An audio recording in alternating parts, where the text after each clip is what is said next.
it is. Hello everyone, my name is Alicia Butler. I am an FSL instructor, and this is Jeremy Martin, one of my amazing students that decided to do a chapel chat for us today. I'll leave you with him. Well, I'm a freshman here at Cumberland, a criminal justice major, and here is my chapel chat. Let me begin. Okay, so some of my earliest memories are of the police. Being in the back seat when my biological father was pulled over for driving under the influence. Standing at a screen door watching my biological father in a knife fight with my oldest sister's boyfriend, and then the police arresting both of them. Seeing and talking to the sheriff's deputies as we visited our father in jail. It was inevitable that we would be placed in foster care. My biological mother died in a car accident when I was 6 months old. My sister, then 21 months old, and I were left with our father, who at his best wasn't equipped to be a father or a productive citizen. At his worst, there were reasons why we were put in foster care when I was turning 5. Our foster parents were wonderful people, kind, patient, and loving. As far as being ripped from one's home and family, sitting in a concrete block building with strangers, then handed off to complete strangers who would be responsible for bathing, feeding, and sheltering goes, our experience in foster care was as good as it gets. I grew attached to them. I maybe even started to relax, and then were placed in the second home. Told we were going to visit, only to learn a few hours later we were there permanently, placed for adoption.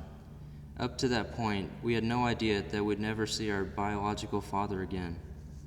We were fortunate that we had known our would-be adoptive parents for some time. We met them while in foster care and spent many weekends visiting them while our foster parents took respite. I liked them. I even came close to trusting them, but I was not looking for a third home at the age of almost 7. All these adults in my life, none of whom I had known since birth, none of whom I knew well, were all making decisions that were best for me, and I had no input and no control. My response to the chaos around me, and it was chaos in various forms from birth to adoption, was to assert control, to make myself small and quiet, to be perfect in every way.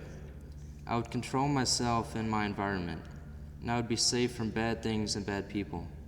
I would trust no one, and I would save myself from becoming my biological father, and I would never let anyone see the hurt or fear. It worked for me for a while. Though profoundly behind when I went to my adoptive parents, I caught up, I made good grades, and I never got into trouble.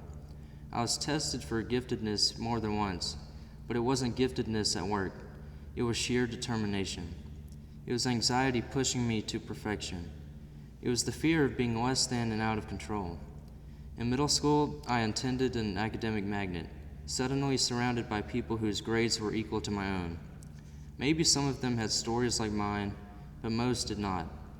I was in over my head, and when I could not be perfect, I decided to be anything but, because it was still my choice. I wasn't a terrible kid, but I hid work and I didn't do work if I didn't understand it or I couldn't ace it. I lied on occasion, and under the delusion that I was doing well, I built on that rocky foundation. I leaned into it. In the 7th grade, my mother made me join the wrestling team. She told me that I needed to learn who I was, and that I needed to test myself one-on-one to know that I would be okay. She thought it would teach me discipline and build my self-esteem. And as she would laughingly tell me many times over the years, Mom is always right. I've come to believe her, but it's been a long, slow journey. I was successful in wrestling, winning matches and tournaments, and that gave me something to hold on to when other things were falling apart inside. I had had good therapy as soon as I entered my forever home. I had periodic check-ins as I aged, but nothing could have prepared me for adolescence. Kids who've experienced trauma revisit it during different stages of development, able to access and process their experiences differently. But my problem was that I wasn't processing it at all. I had made it through middle school and continued on to an academic high school. one consistently ranked first of all public high schools in my state. And then the wheels came off. I skipped practices, I skipped classes, I lied, I made bad choices. I told myself that I was okay because I wasn't failing classes and because I was still winning matches and tournaments, but I was not okay. My parents tried. They talked and pleaded and punished and supported. They wanted to help, but I wasn't going to let that happen. I didn't need them, and I didn't believe they really wanted me, like really understood me. My past trauma dug a deep, dark hole, and eventually, I wasn't sure how to get out. My mother says she kept trying to convince me to climb out, to give me the tools and support to climb out. But that one day she realized she just had to climb in with me and stay until I was ready for the two of us to get out together. That's when I knew family was forever, and I was worth the hard work, and that I had value, and I could build the life I wanted. My journey doesn't involve drugs or alcohol or anything of the sort, but it does involve a dark time of self-defeating choices that might have grown worse had I not had three things: my faith, my family, and wrestling. I regret some choices I made, opportunities missed, and self-imposed struggle and pain. But I'm also thankful for what I learned through that journey. There are things I cannot control, and I don't have to carry responsibility for them. I'm a good person and talented person with things to offer to the people in the world around me. I know that I am loved. I know that I have the power to decide the direction of my life, and I know that life will knock us all down. The choice and the power is in the getting up as many times necessary to achieve your goals. Not every high school student has had my journey, but not every high school student has learned those lessons and earned that maturity and grace.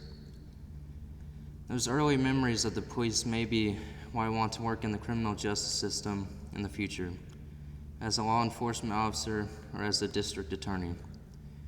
I hope to study social work after my time here at Cumberland, and so I can truly serve and protect the person in front of me, so that I can be a part of protecting, serving, and creating a more just community for all of us. So I'm saying this because everyone has their own problems and demons, and that demons could be the worst of your problems. For some, it could be a tragic life event that haunts or disrupts your life. For others, it might be a vice such as gambling and drugs. And in any case, it causes much disruption, conflict, and hardship to the owner of the said demon. That said, we can't run away from our demons because they're like shadows. And shadows are representation of us. Instead of denying and avoiding the worst part of ourselves, we need to embrace the dark part of ourselves, our worst impulses, worst shames, worst fears, and own them. Accept that they are there, and with that acceptance is a respectful disagreement. You can't have light without the dark. You can't truly value something unless you value the lack of something. You can't strive to achieve great success if you also aren't paranoid about the future.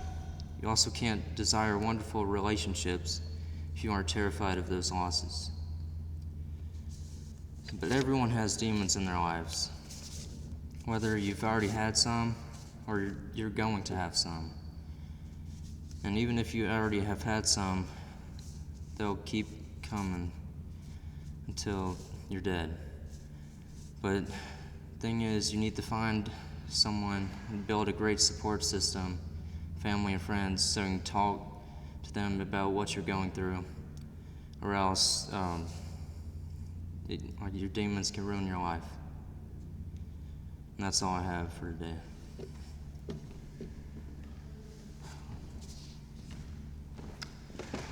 Wow, Jeremy. Any response from anyone? Any questions of Jeremy?